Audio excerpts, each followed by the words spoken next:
In front of me is OPPO A16S, and today I would like to show you how you can manage autocorrection on this OPPO. First of all, go into Settings. Then scroll all the way down and tap on System Settings. After that, select Keyboard and Input Method, then Keyboard, and finally Text Correction.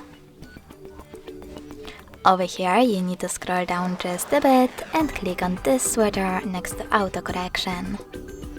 As you can see, after that, automatic text correction is disabled, but you can always enable it by tapping on the same now grey sweater.